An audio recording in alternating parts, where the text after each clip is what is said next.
If Illinois is doing this and other people, they've worked out how they do it. Tom, how do they do it? I'm not taking any notes from Illinois.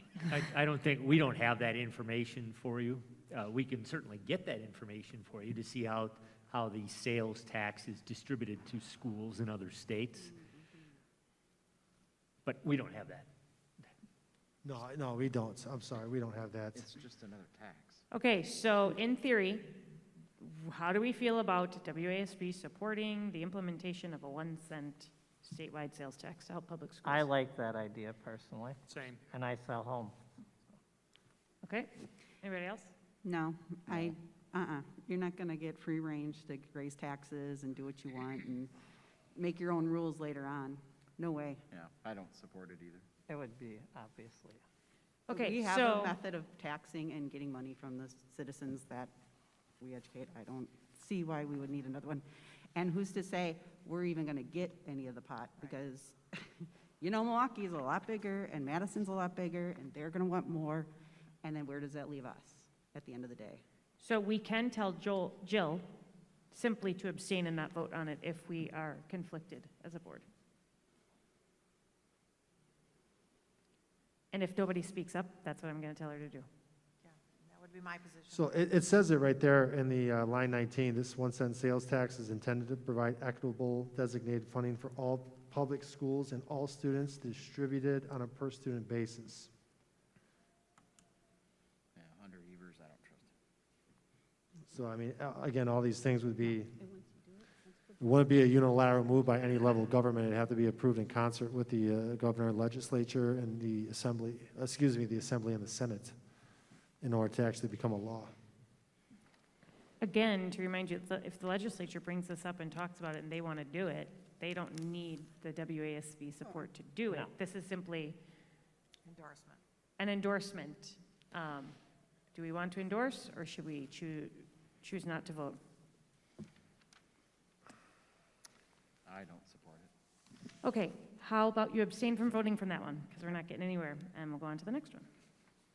Okay, how about broadband access? So, obviously, when we had the shutdown last spring, we had a number of communities across the state that struggled with internet access, Wi-Fi access for their students who were at home trying to learn, and that happened to some extent even here in Mukwonago. And so this is an effort to increase broadband access to all homes across the state.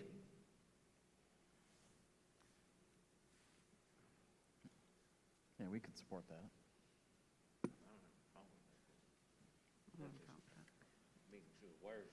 Yeah, that's the Spectrum and AT&T. If you're going to comment, please comment into the microphone. Yeah, I don't have a problem supporting it. Like Jeff and I were saying, that's just Spectrum and AT&T. And It's an infrastructure thing, which I think we really should have. Whether or not, the other issue is, of course, once it's there, how does it get to the people and can they afford it? I mean, that's another issue, but actually physically having the broadband access there, I'm all for. Part of this, if you read the second part of it, part of this resolution is that the WASB also supports expanding federal funding for school technology provided through the E-rate program, as well as loosening restrictions on the use of E-rate funding that limit permissible expenditures of such funds. So, as you mentioned, the funding part, that is addressed here in terms of technology. Anybody else have any opinions or thoughts on this one? I would be in support of it. That's my general opinion. Okay, Taking its I'm going assumption. to tell Jill to say yes unless anyone disagrees with that. Yes for that one. Enrollment hold harmless. So Tom talked a little bit about an exemption for declining enrollment. This is a special exemption for districts when there is a health emergency. So as you know, we have, lots of districts have declined in enrollment due to the pandemic. And so this would be a hold harmless exemption in district membership calculations used for revenue limits per pupil categorical aid to mitigate effects of enrollment fluctuations caused by extraordinary public health emergencies, like the pandemic. I would advise you guys to endorse this one, because I think what you're going to ultimately find is that as our enrollments go down, it creates for a unpredictable set of revenues and unpredictable, outcomes for a lot of school districts. I think statewide there was 3% decreases in enrollment. That was our case here. We lost 100 FTE. We were up above 4,800. Now we're at 4,700. This is ultimately saying, let's just go ahead and not account for the sudden decrease and just keep things stable. So I'm a fan of things that are stable. So I think this is a wise move here.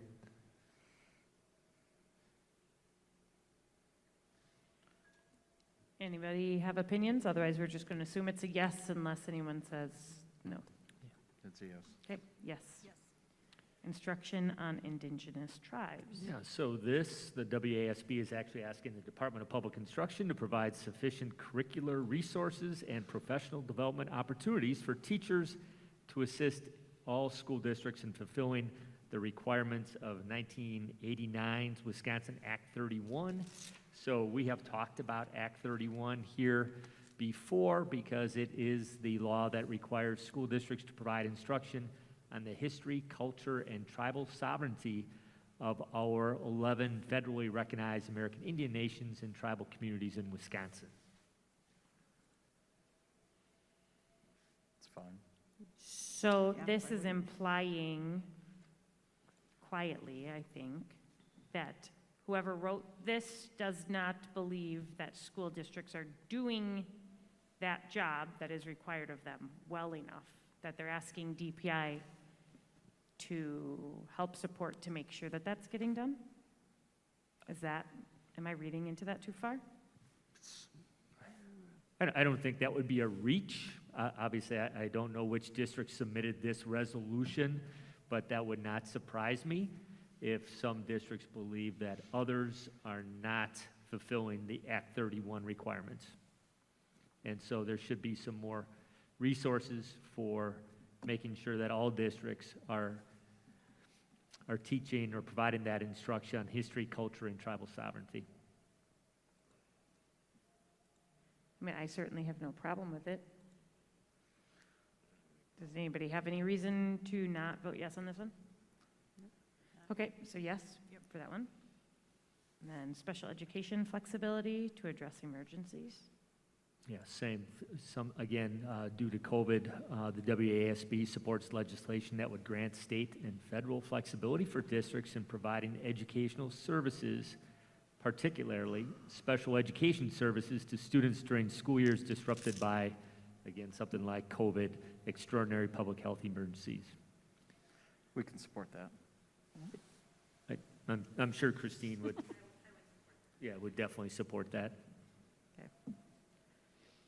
Okay, that sounds like a yes, Jill. Got it. Assessment and report card waivers. Yeah, that, again, this is something that we would support, that public school districts should continue to assess student growth, so still make sure we are doing testing at the local level on performance using assessments and measures approved locally.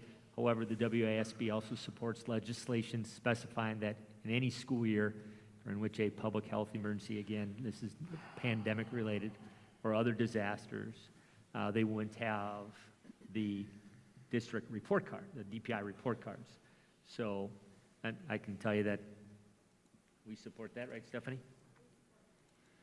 Okay, but doesn't it sound like a little bit like a pass for school districts that aren't actually really trying in a pandemic state? I mean, I don't know. Is there a loophole here in, hey, it's an emergency, it's a pandemic, please don't test our students? I thought they already had a waiver. Why is there this necessary resolution being proposed? I don't know that there's a waiver for this full school year. Wasn't there a waiver at the end of last school year? There was a waiver last year. There is not a waiver for state testing currently this year. But for example, the Ford exam, which is given to our students 3rd through 8th grade, the state just recently came out and said that there is not a virtual option for that exam, which means if we move ahead with state testing this year, we have approximately 270-some virtual K-6 students and another about 100 currently 7-8 students that we would need to bring into our schools to test, or their parents would need to opt them out. So I think it does allow in a situation like that. Like, obviously, we're not as much virtually as other districts, but we have a lot of students that would need to opt out, or their parents would need to agree to bring them in the way that the testing is currently set up. I'm assuming they're going to do the exact same thing with the ACT if we go through with that at the high school. I mean, as a board, I'm indifferent. If you guys want to say yes to it, you can, but as a parent, if I were choosing a school district for my child, I would like to see the report card of how well they did in the midst of a pandemic, because we don't know if it's happening again, and I want to know, did they totally shut down and do nothing? Or did they bust their butt and perform as best as they could? So I don't love the idea of a waiver. I mean, yes, our scores, everybody's scores are going to look different, but everyone's going to know, well, that was 2020, so that's enough of a waiver for me, but. Yeah, and they're all going to be compared the same because they're all going to be in the same boat. In the microphone. Is your microphone on, Jill? I said they're all going to be comparatively the same because everyone is in the same situation.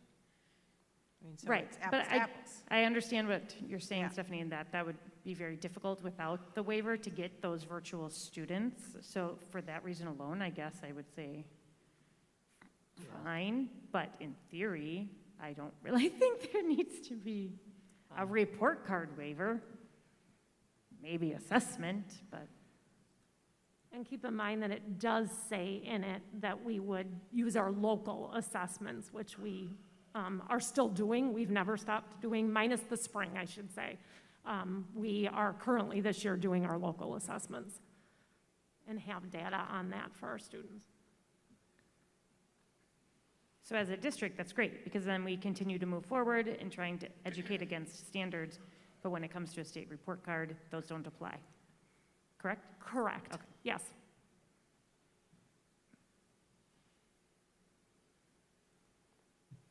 What do you guys think? So, what's our position? So Stephanie, what is your position? My recommendation would be that we would want a waiver or an opportunity to Or the not have the option, report cards come out, given that we can't predict how they're going to set up for us that we need to test. And an opt-out for as many kids as we have virtual will have an impact. All right, I'm fine with that. We good? Agree. Saying yes? All right. Rehiring retired teachers and staff. Yeah, this supports legislation to remove hurdles or impediments to rehiring retired teachers and staff, especially when we have staff shortages. It's still a local school board decision, so they're saying instead of the state legislature saying that you can't rehire retired teachers and staff, the local school board would be making that decision. All good? Yep, support that. Is there a Yes. concern there about double dipping on pension and getting paid? So the WRS, the pension system, still has their limits on what retired staff can earn in a year, and I'm guessing that would still be in Okay. place. But I'm not certain. Again, that would be the details in the legislation. Again, we're just looking for flexibility to be able to hire, when we have staffing shortages, looking for that flexibility to be able to hire more teachers. Right now, there are limits to what they can earn. They earn over a certain amount, then they have to waive their ability to collect their annuity. So primarily, this is really helping to fill in spots where you might have a very difficult time finding someone. So for example, if you need a .33 calculus teacher and you cannot find another calculus teacher, can you bring back a retired teacher on a part-time basis who's an expert in calculus to teach that? That's an example.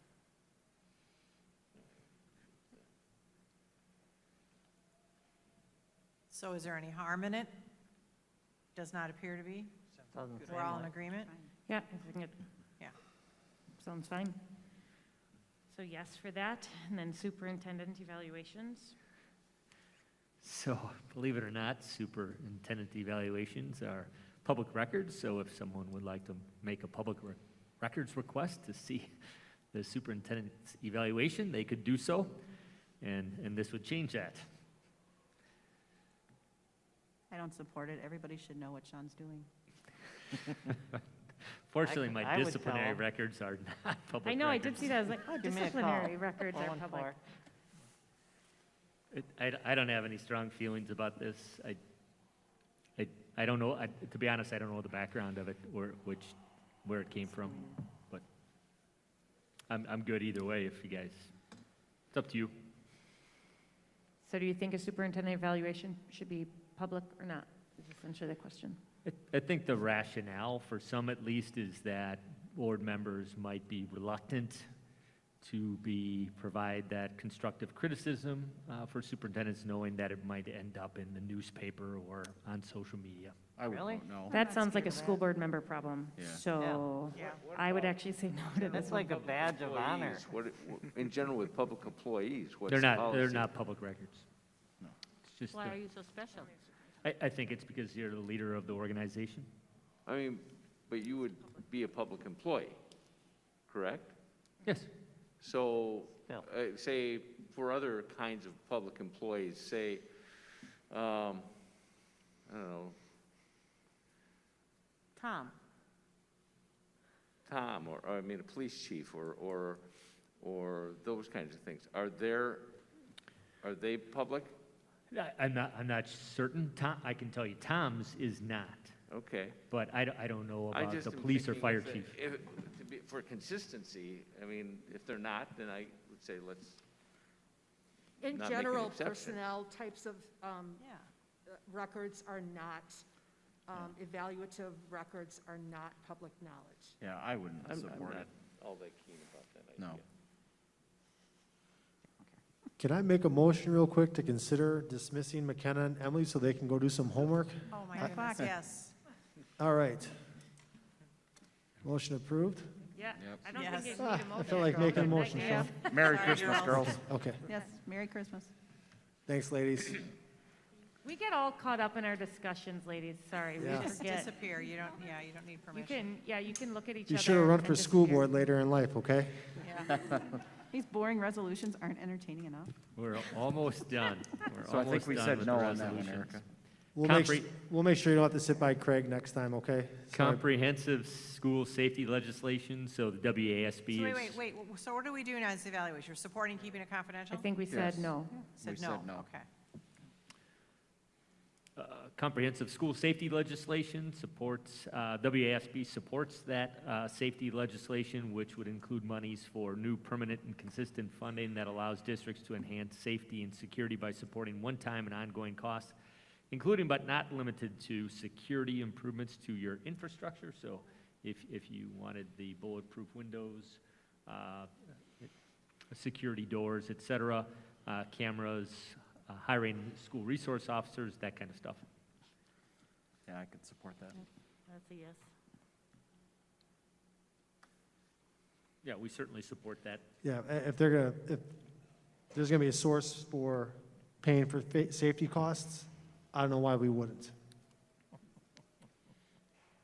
So a yes to that one, Yes. all right. And last but not least, Heck no. The last one, the WASB encourages school boards and districts to identify imagery, practices, or processes that may create a school environment that is not safe and welcoming to all students, regardless of their race, ancestry, or ethnicity, and to initiate discussions at the district level that would lead to the retirement of mascots, logos, imagery, and practices or processes that may create a hostile, divisive, or unwelcoming school environment. Nope. so I just want to make a comment. Regardless of how one may feel about this issue, one of the things that WASB typically votes down and does not participate in are resolutions that it encourages schools or school boards to do the job they're tasked to do. So we have so many resolutions and policies in place saying it needs to be an inclusive, it needs to not to be discriminatory. We have all of these things that schools are supposed to be doing already. So we typically in the past have never voted in.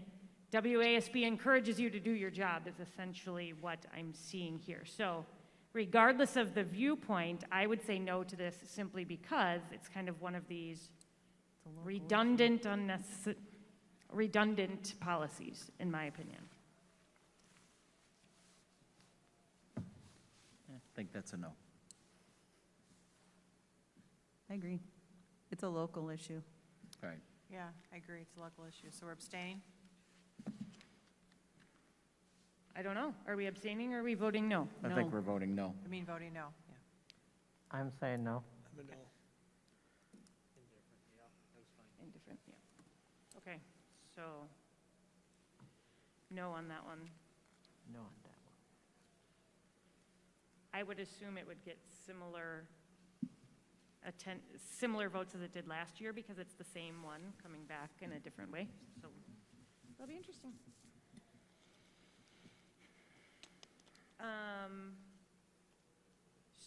So that is it for action items.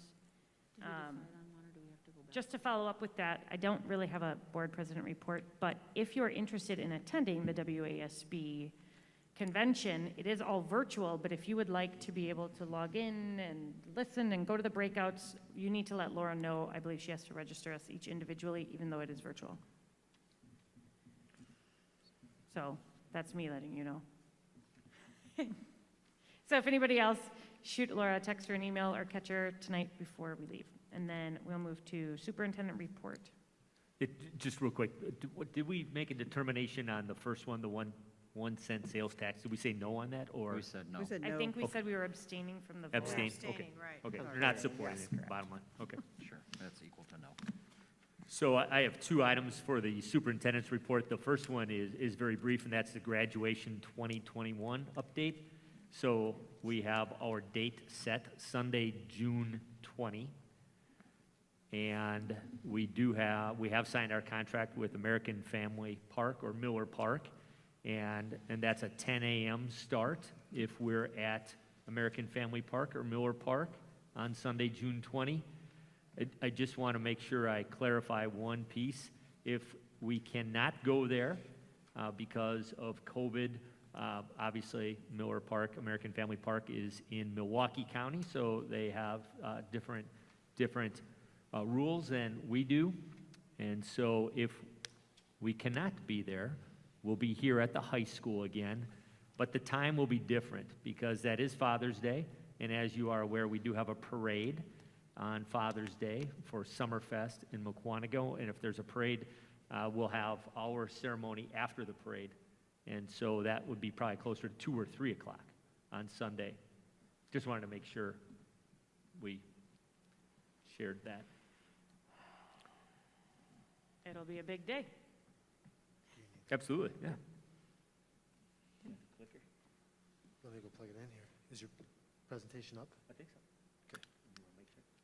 That or we all have a copy. So then in your folder, I have my COVID update, which will be pretty brief.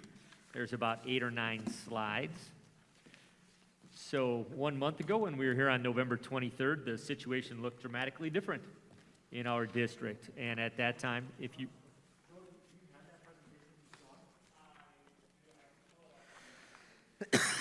Things looked dramatically different 1 month ago. As you remember, right before Thanksgiving, we were talking about an expected surge or spike.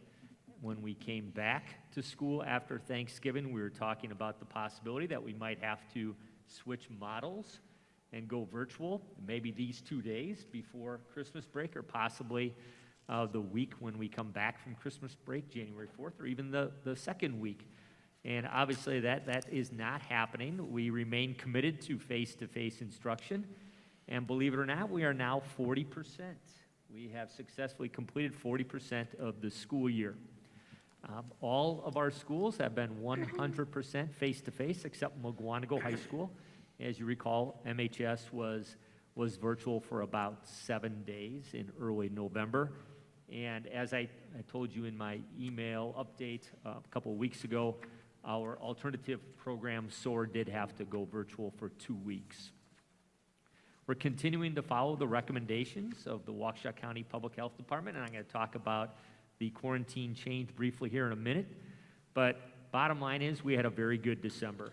That expected spike never materialized. I wish I could explain exactly why, but I don't have that for you.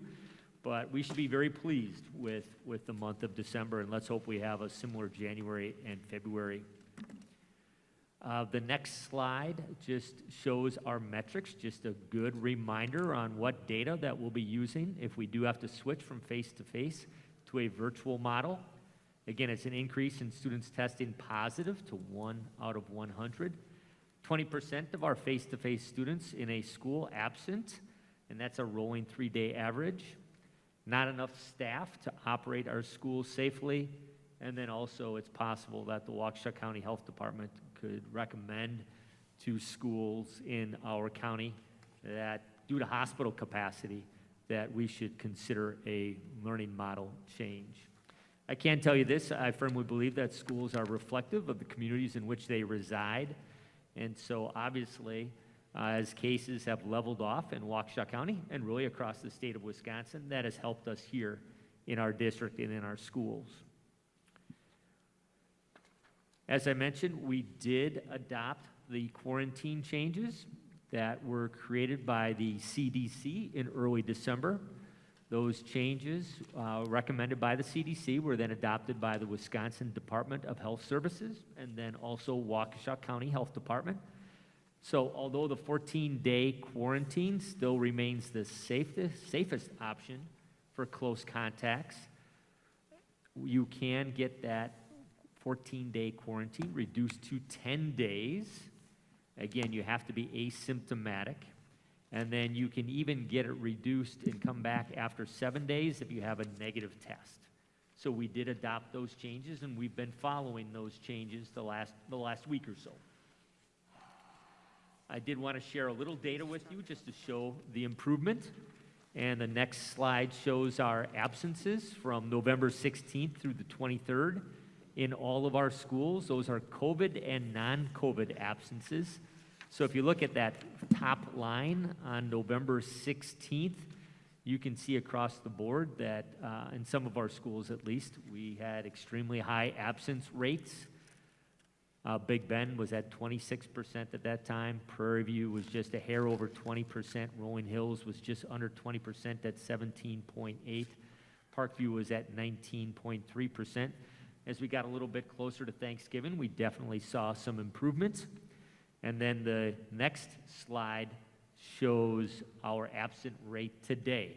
So December 21st, and you can see that it's significantly better than what we had in November. Parkview would be the exception, and I shared that with you in my latest update. We have had some challenges at Parkview Middle School. We do not have a lot of positives at Parkview. I do want to make that clear. We have very few positives at Parkview, but 1 or 2 positive students do create a lot of close contacts because of our small classroom sizes, and so those 1 or 2 positives end up knocking out 40 or 50 students into quarantine. So that's a challenge that we're facing at Parkview. Then the next couple of slides show our COVID dashboard. Now this is from last Friday, so we'll update the dashboard again tomorrow. So we update, just to refresh your memories, Tuesdays and Fridays. You can see the number of active cases in our schools is dramatically down from what we showed you in November. The number of students in quarantine is down, although we have seen an increase in the last few days. And the number of students in our isolation due to possible COVID symptoms is also down. I do want to point out that that bottom on the first COVID dashboard slide, the bottom information with the staff, again, dramatically different than what we saw in November. dramatically different. And the second slide shows that even better. That's the graph. If you can take a look at the graphing and take a look at the student cases, the active student cases, those are positive cases, and then those students in quarantine and isolation, you can see where the graph peaks in mid-November and then a steady decline. But take a look at the staffing. That's what's most remarkable. We're in much better shape in December because of our staffing.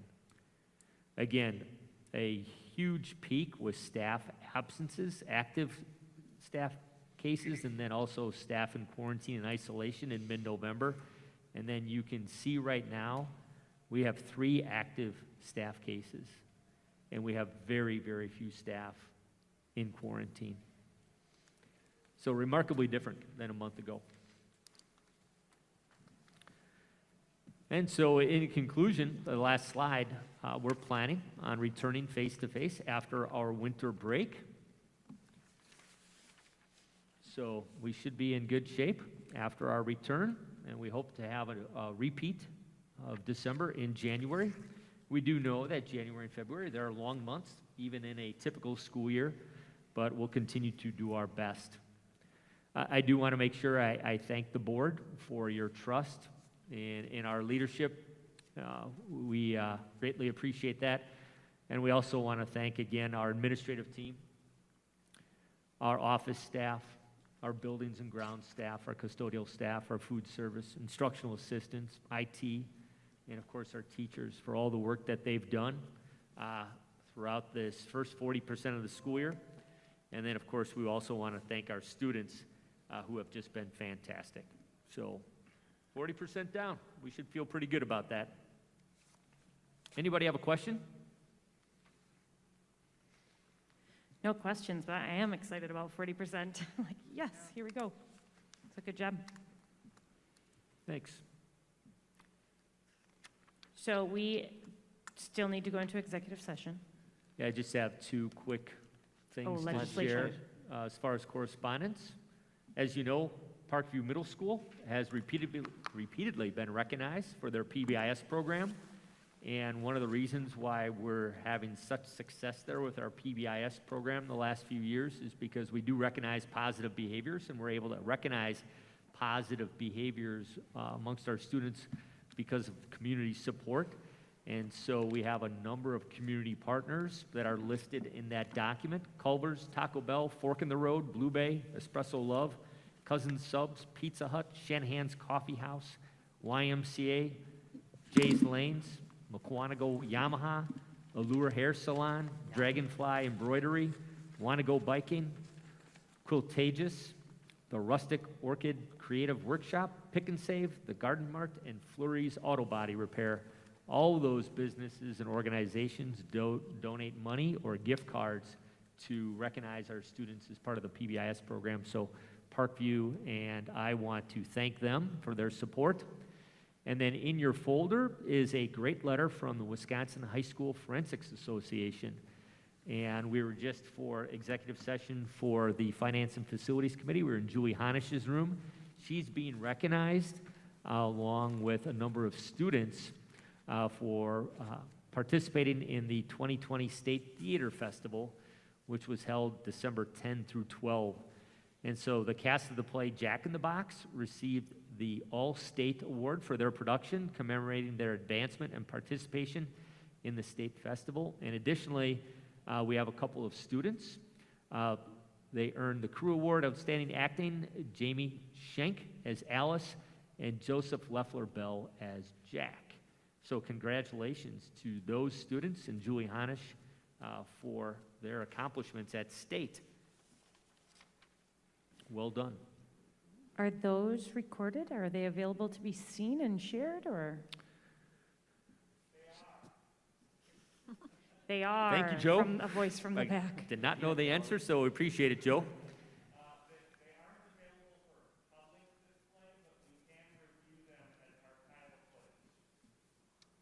And Joe, correct me if I'm wrong, when we did the one-act plays about a month ago, that Jack in the Box was part of that production, correct? Yeah. When we did our one-act festival, it was one of the 3, and that was the one that was nominated Great. Cool, thank you. So I'll get you that link, Yeah. That'd be great. and Any that's all I other- have. Any other board member questions while we're here? Great, then I need a motion to go into executive session. Make that motion. I'll second. I have Art with a motion and Jeff with a second. Sherry, could you do a roll call? Craig Gertz. Here. Art Schneider. Yes. Jeff Vogel. Yes. Joel Fredericks. Yep. Erica Connor. Yes. Mary DeMore. Yes. Andy Menke. Here. Jill Warner. Yes. Sherry Winchowski, yes. So I guess we'll move to Julie's room again. And I don't anticipate executive session taking long because we've discussed these items with the Personnel Committee and Finance and Facilities.